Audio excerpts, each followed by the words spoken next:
Po tjere Zarda, çfarë mendimi ke për fenomenin e paragjykimit në rastet kur njerëzit thonë nuk i bashkohem organizatës Intercultural Network, sepse ato kanë fitimin e vet, kanë interesat e veta.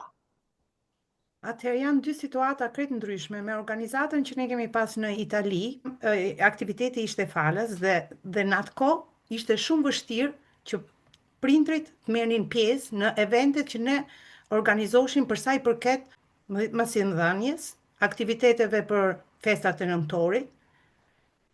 Ekzistonte ky fenomen. Tani gjërat kanë ndryshuar. Njerëzit janë më aktiv, njerëzit e kuptojnë rëndësinë e organizatës, radhë parë për lidhje me individ të ndryshëm, mund t'i japi një mundësi pune, marrin eksperiencë, janë të ndërgjegjësuar. Gjithsesi njerëzit unë i shikoj që ato janë paragjykues në këtë drejtim sepse e bën për motiv përfitimi. Mendoj, nëse flasim për Intercultural Network, është një platformë që ka lindur për mbështetjen e personave profesional, t'japim informacione profesionale dhe një mënyrë nga kjo që po bëjmë është ky Open Podium, i organizuar nga ne.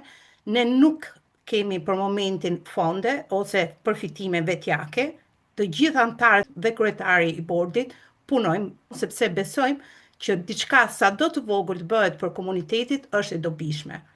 Të gjithë janë të mirëpritur, ne jemi organizatë e re dhe askush nuk më ka thënë që ne nuk vim ke organizata juaj për këto ose për atë arsye. Unë nuk e kam pasur atë ndjesi, po bëjmë rrugtimin tonë, por me një qëllim sublim, ruajtjen traditat për sjelljen e vlerave shqiptare. Ky është një ndër qëllimet më kryesore që ka organizata jonë.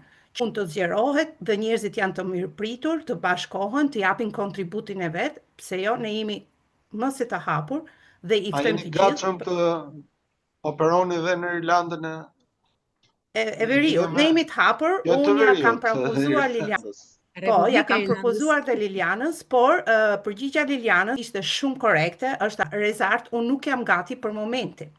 Mbase me organizata tjera ose me individ tjerë, jeni të gatshëm të bashkëpunoni. Ne jemi të kënaqur si kur Liliana të hapi një organizat vetën, ose edhe qofte edhe me kursin e gjuhës që bën, ne do të bashkëpunojmë me Lilianën, jemi shumë të hapur, ne jemi në rrugtim e sipër, sapo kemi filluar.